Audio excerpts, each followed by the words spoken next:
Donc après cette introduction concernant la tragédie de Karbala ou l'après-tragédie de Karbala, je vais commencer par poser une première question très intéressante, et à savoir pourquoi cette commémoration des 40 jours justement. Alors tout d'abord, assalamu alaikum à toutes et à tous. Alors très bonne question. Ce qu'il faut savoir, c'est que la tragédie de Karbala ne s'arrête pas forcément au 10 du mois de Muharram, le jour où donc l'imam Al-Hussein, le petit-fils du saint prophète, sur la grâce à la paix, a été assassiné. Eh bien, il va se passer des choses après donc cette tragédie. En l'occurrence, la famille du saint prophète, sur la grâce à la paix, va être déportée et va être maltraitée. Et ils vont au final retourner sur les lieux du massacre 40 jours après. Et donc j'en profite ici pour bien préciser une chose par rapport aux Omeyyades, parce que on a l'impression, donc chez les musulmans, pensent que donc les Omeyyades ont été à la source d'une grande civilisation islamique. Eh ben, c'est totalement faux. C'est totalement le contraire, c'est-à-dire que c'est eux qui ont apporté la déviance, la décadence de l'islam. Ils ont voulu imposer une monarchie héréditaire. Donc ils ont profané par la suite la Mecque et Médine. Bref, les Omeyyades représentent, selon les termes du Saint-Coran, l'arbre maudit. Donc c'est vraiment ça qu'il faut bien comprendre. Et quand on regarde au regard de l'histoire ce qu'ils ont fait, ces Omeyyades, eh bien on s'aperçoit qu'ils ont vraiment eu un mauvais rôle. Ils ont massacré la famille du prophète. Et donc effectivement notre objectif ici, c'est de relater l'histoire qui ne ment pas, pour vraiment comprendre quel a été le rôle de la famille du prophète dans la préservation du message de l'islam. D'accord, donc c'est justement pour ça que dans la continuité des événements de Ashura, il y a cette commémoration des 40 jours, parce que comme tu l'as expliqué, la famille du prophète a dû revenir sur les lieux de la tragédie pour enterrer les morts, l'imam Al-Hussein et ces trucs. Donc justement, après avoir tué l'imam Al-Hussein sur la paix, comment réagir les soldats de Omar ibn Saad? Alors, bonne question. Omar ibn Saad, qui est le commandant de l'armée omeyyade, qui était à la tête de 5000 soldats qui vont massacrer même pas 100 héros, dont l'imam Al-Hussein. Et donc, tout de suite après la tragédie, il faut savoir que le commandant Omar ibn Saad va courir d'urgence à Damas pour rejoindre Yazid, pour avoir l'opportunité, le privilège de lui annoncer la victoire de ces hommes contre l'armée de l'imam Hussein. Ça, c'est la première chose. Aussi, les soldats vont réagir de façon barbare. Ils ne vont pas se contenter de piétiner avec leurs chevaux l'imam Al-Hussein sur la paix. Ils vont s'acharner, cette fois-ci, contre les captifs et les femmes et les enfants. C'est-à-dire qu'ils vont mettre le feu aux tentes, ils vont les piller. Bon, ils vont trouver pas grand-chose, effectivement, parce que la famille du prophète sur la paix n'accumule pas les richesses. Ce pas des gens qui s'intéressent à cette vie, mais plutôt à l'autre. Et ils vont donc se mettre en colère et devenir agressifs. Ils vont arracher, ça c'est très connu, les voiles des femmes. Et donc les femmes vont, pendant tout le long du parcours, préserver leur pudeur avec leurs cheveux, donc qui couvraient leur tête. Et ils vont se mettre à les battre, ainsi que les enfants. Donc la famille du prophète va passer une nuit terrible de souffrance et d'épreuve. Donc justement pour essayer que nos auditeurs puissent comprendre un peu cette tragédie, cette après-tragédie. Donc là, on a les soldats, ils ont piétiné le corps de l'imam Al-Hussein et de ses partisans, et là ils s'en prennent directement à la famille du prophète, c'est-à-dire aux femmes des compagnons de l'imam, à la sœur de l'imam Al-Hussein, notamment Zaynab, qui va avoir un rôle très important.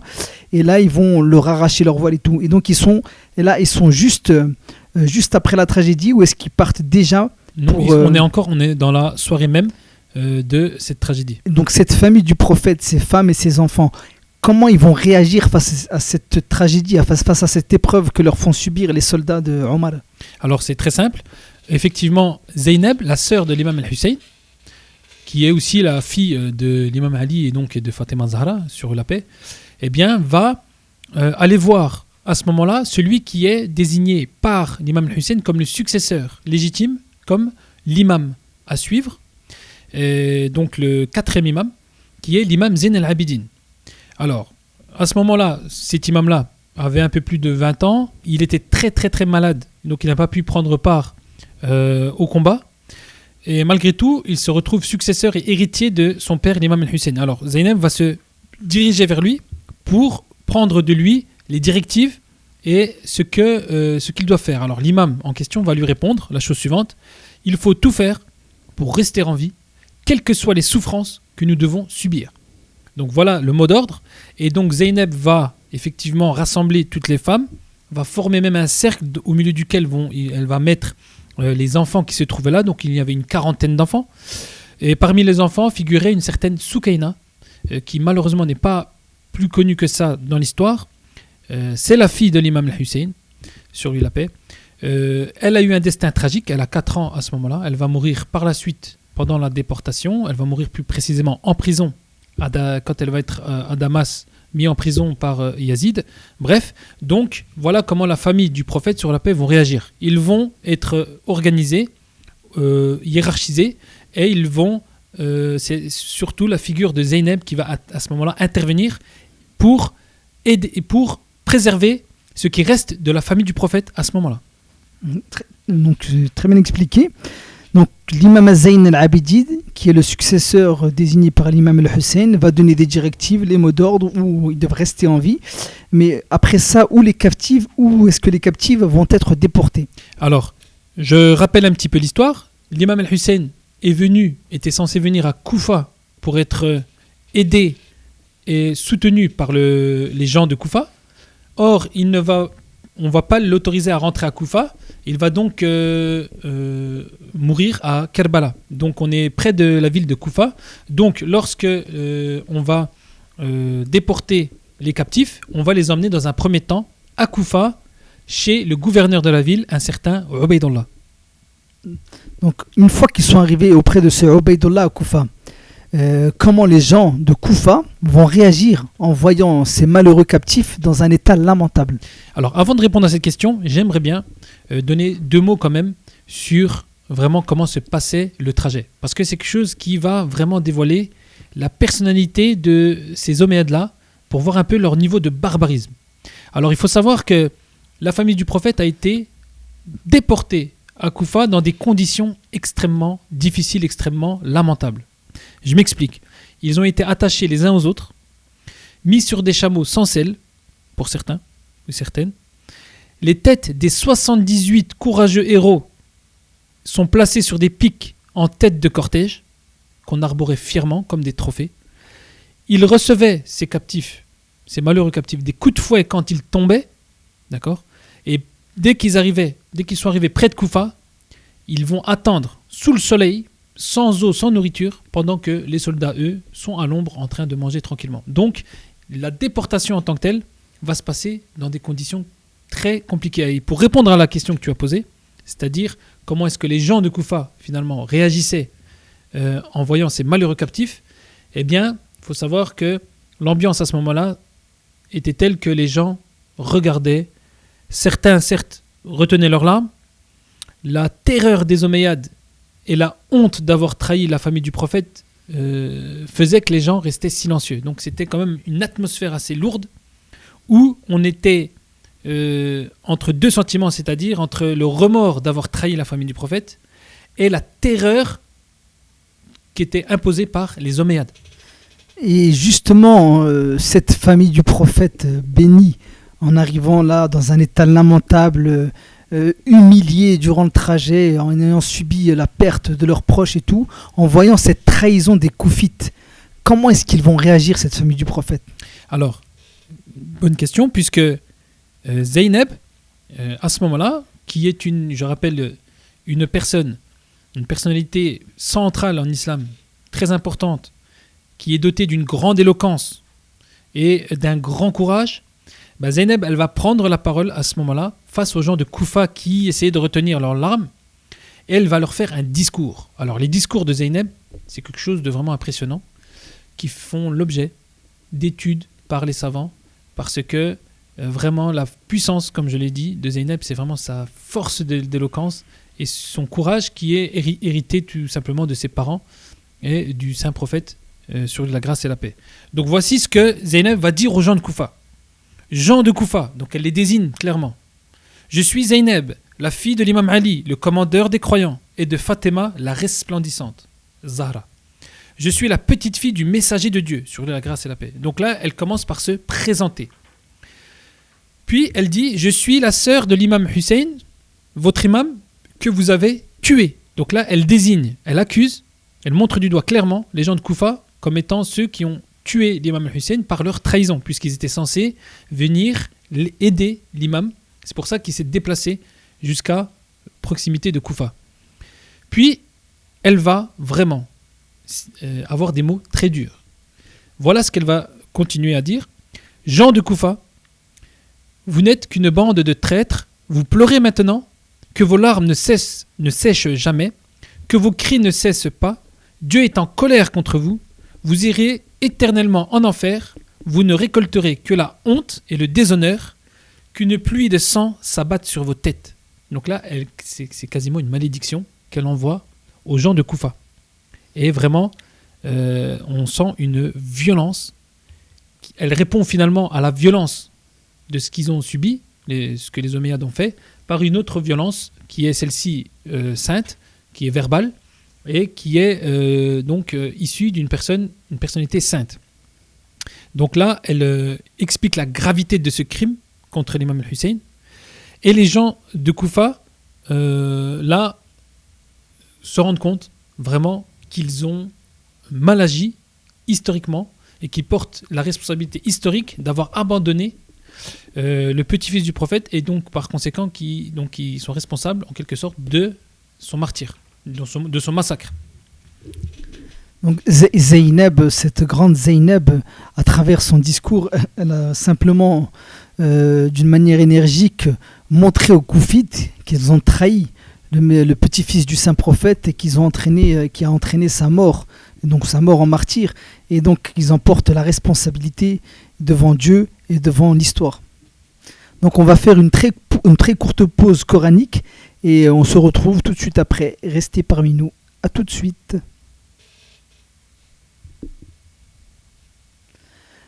Merci d'être resté parmi nous. Donc après cette courte pause, on reprend notre émission consacrée à l'après-tragédie de Karbala et particulièrement la déportation de la famille du prophète. Et là, nous en sommes exactement à leur arrivée à Koufa.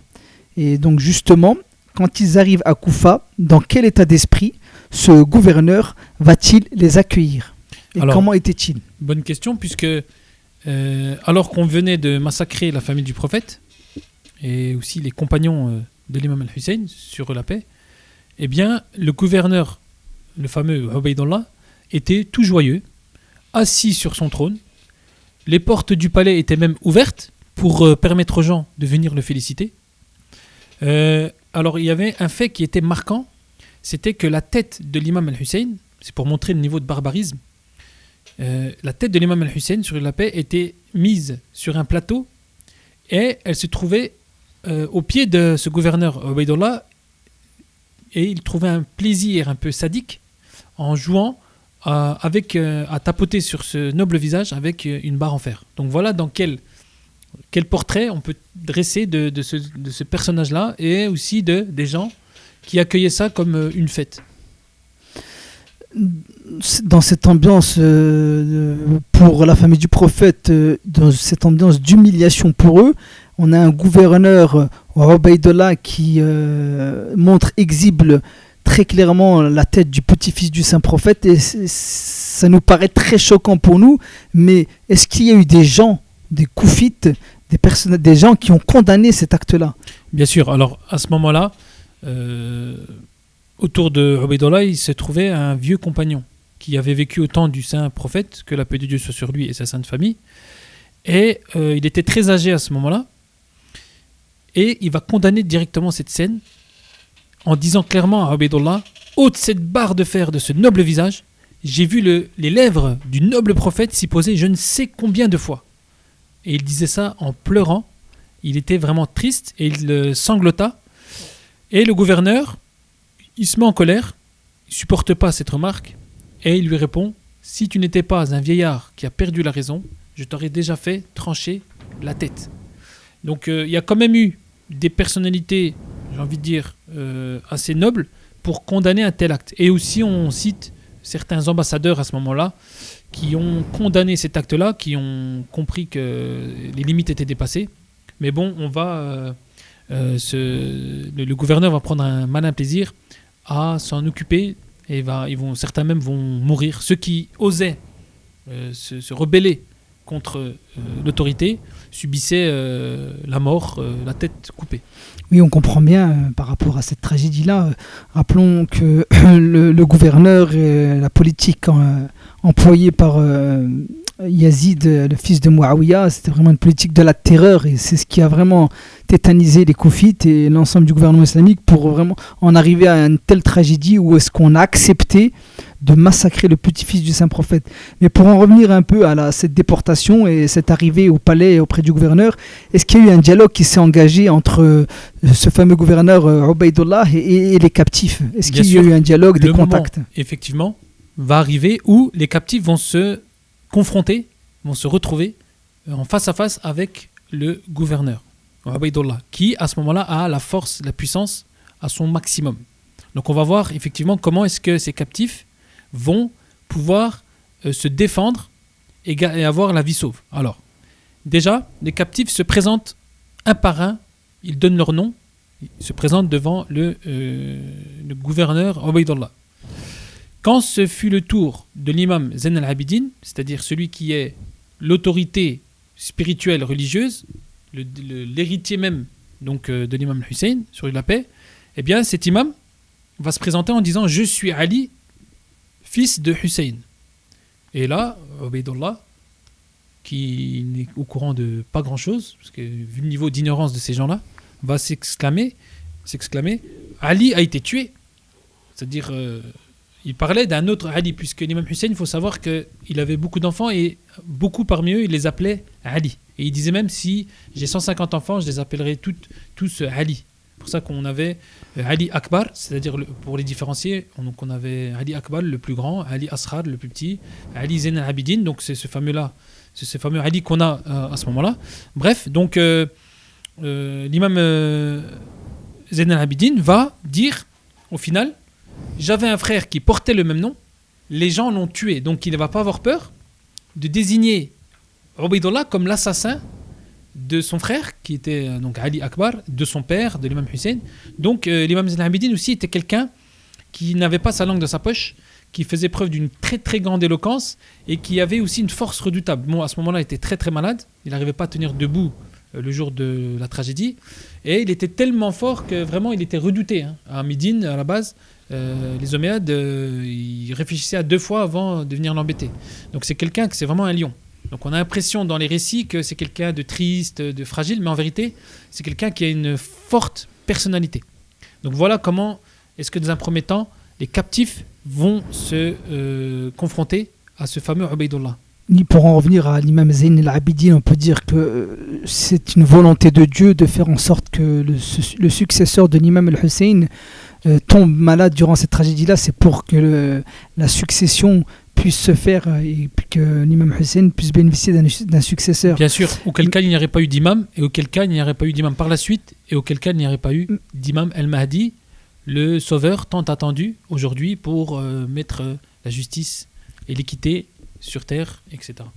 Mais notre imam Zayn al-Abidin, quand il s'est retrouvé à dénoncer Ubaydullah, ce gouverneur injuste, et comment Ubaydullah va-t-il justifier ce massacre de l'imam al-Hussein et de sa famille sur la paix? Bien sûr, c'est une très très bonne question, puisque il fallait bien que ces gouverneurs puissent trouver une solution pour justifier aux gens, à l'opinion publique, le massacre de celui qui est ni plus ni moins que le petit-fils du prophète, celui qui portait le turban du prophète, celui qui avait le cheval du prophète, celui qui avait le bouclier, les habits, l'épée du prophète. Donc, quelle était l'excuse, c'est-à-dire la philosophie qu'on avait inventée à ce moment-là? Donc Ubaydullah s'exclamait, c'est Allah qui les a tués. Donc on faisait croire que tout ce qui se passe sur terre est forcément le fruit de la volonté de Dieu. C'est-à-dire c'est des philosophies qui restent quelques résidus, et même beaucoup trop de résidus, ici et là, même dans le monde islamique, où tout ce qui se passe est considéré comme étant le fruit de la puissance de Dieu, de la volonté de Dieu, et que finalement, de façon politique et sociale, on n'a aucun mot à dire, on doit juste supporter ce que le tyran nous fait endurer. Donc, face à cette fausse philosophie, à cette hérésie, évidemment, eh bien, l'imam Zayn al-Abidin est forcément, il ne peut pas garder sa langue dans sa poche, et va forcément justifier, et va forcément montrer à Ubaydullah qu'il est totalement égaré. Et donc, il va s'exclamer. Qu'est-ce qu'il va lui dire justement pour lui montrer que que ce n'est pas Dieu qui a tué l'imam al-Hussein, mais lui-même et sa politique. Donc l'imam Zayn al-Abidin va lui expliquer à Ubaydullah que nous sommes des êtres humains et nous avons le choix entre le bien et le mal, et que nous serons jugés le jour du jugement dernier, et que nous devons rendre des comptes de nos actes, et que pour ceux qui ont agi en bien, il y aura le paradis, et pour ceux qui ont agi en mal, ils iront en enfer. Donc il lui a expliqué tout ça, et donc par la suite l'imam sera ramené devant plus tard Yazid à réexpliquer tout ça, parce que c'était vraiment la constante chez ces tyrans, pour garder les gens sous leur autorité, pour les faire en sorte qu'ils ne se rebellent pas contre eux et qu'ils acceptent l'ordre établi. On leur faisait croire, ces genres de salades, hein, si je puisse me permettre, on leur faisait croire que c'est Dieu qui veut toute chose qui se passe sur terre, qu'on n'a pas forcément de libre arbitre, et que c'est comme ça et pas autrement. Ce qui est une hérésie. Donc voilà, pour répondre à ta question, à savoir comment est-ce qu'on a légitimé, comment Ubaydullah légitime le massacre de l'imam al-Hussein, sur lui la paix. Je crois que c'est très très clair. Donc on va s'arrêter là pour l'émission d'aujourd'hui, et la prochaine fois on verra la suite sur comment Ubaydullah, l'imam Zayn al-Abidin, la suite de la déportation, où ils vont arriver jusqu'à Damas auprès de Yazid, ce fameux tyran injuste. Donc je vous souhaite une très bonne journée, et je vous dis à la semaine prochaine, Inch'Allah. Assalamu alaikum. Assalamu alaikum.